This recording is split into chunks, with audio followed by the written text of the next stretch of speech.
देश में शुरू हुआ नए अवसर, नए इंफ्रा का नया दौर।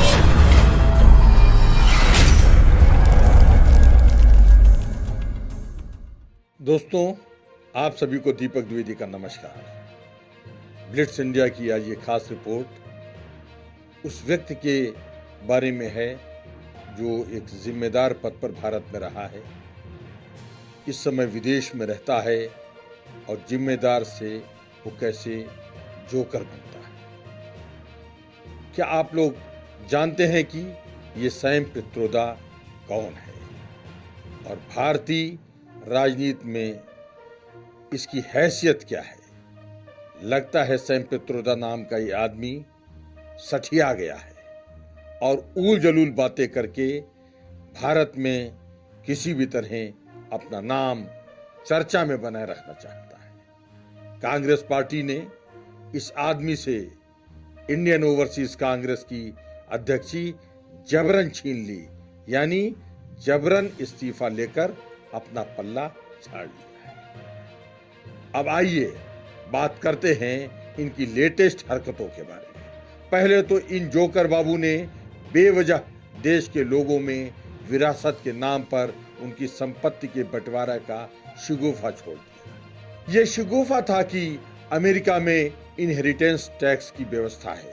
इसका मतलब यह है कि अगर किसी के पास $10 करोड़ की संपत्ति है तो उसके मरने के बाद उसके बच्चों को केवल 45% ही संपत्ति मिलेगी और बाकी बची उसकी 55% संपत्ति को सरकार ले लेगी। सैम भैया इसको बहुत ही अच्छा मानते हैं और वो इस विदेशी नीति को कांग्रेस के द्वारा भारत में लागू भी करवाना चाहते हैं। हम आपको सैम भैया की दूसरी घटिया हरकत के बारे में भी बताते हैं। इसमें उन्होंने भारत के अलग अलग हिस्सों में रहने वाले भारतीयों की तुलना विदेशियों से की है। पूर्वी भारत के लोगों को उन्होंने चीनी, दक्षिण के लोगों को अफ्रीकी, उत्तर भारत में रहने वाले लोगों को श्वेत की तरह और पश्चिम के लोगों को अरब जैसे लोगों की तरह की शक्ल वाला बताया है।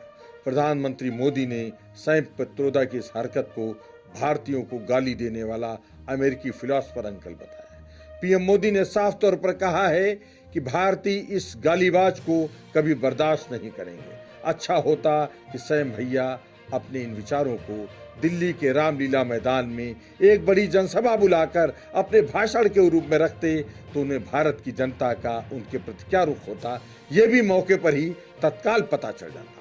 इसको और गहराई से समझने के लिए हमें और आपको अपनी याददाश्त को थोड़ा ताजा करना होगा। हमें बाबा रामदेव जी के दिल्ली के रामलीला मैदान के अर्धरात्रि के उन दर्शनों को याद करना पड़ेगा जब वो वेश बदलकर अपनी जान बचाकर रामलीला मैदान से बाहर निकले थे। दोस्तों, आपकी जानकारी के लिए सैम पित्रोदा का पूरा नाम सत्यनारायण गंगाराम पित्रोदा है। उनका जन्म ओडिशा के टिटलागढ़ गांव में हुआ था। उन्होंने अपनी शुरुआती पढ़ाई गुजरात के वल्लभ विद्यानगर से पूरी और उन्होंने वडोदरा के महाराजा शिवाजी राव यूनिवर्सिटी से फिजिक्स और इलेक्ट्रॉनिक्स में मास्टर डिग्री भी हासिल की। सैम पित्रोदा 1964 में अमेरिका चले गए और उन्होंने वहां पर टेलीकॉम इंडस्ट्री में अपनी अच्छी साख बनाई। सैम पित्रोदा को तत्कालीन प्रधानमंत्री राजीव गांधी ने अपना सलाहकार भी नियुक्त किया था। वो भारतीय ज्ञान आयोग और दूरसंचार आयोग के अध्यक्ष भी रह चुके हैं। प्रधानमंत्री मोदी जी का कहना है कि देशवासियों को दी गई इस गाली से मुझे गुस्सा आ रहा है। पित्रोदा के बयान पर पीएम मोदी ने कहा, कोई मुझे गाली दे तो गुस्सा नहीं आता है, सहन कर लेता हूं, लेकिन आज शहजादे के फिलोसोफर गाइड ने देशवासियों को इतनी बड़ी गाली दी है कि गुस्सा आ रहा है। कोई बताए क्या मेरे देश में चमड़ी के रंग के आधार पर लोगों की योग्यता तय होगी? ये चमड़ी के रंग खेल खेलने की इजाजत शहजादे को किसने दी?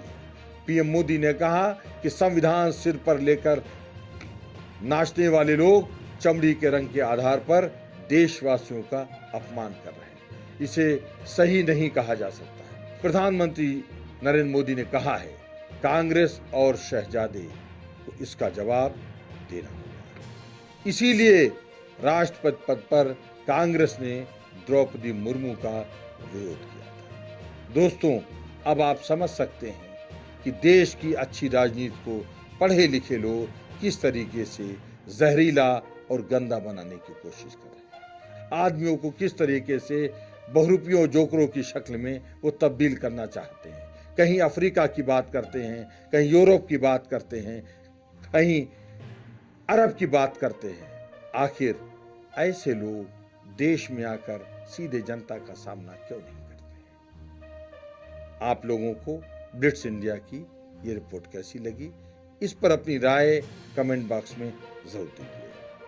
धन्यवाद, नमस्कार।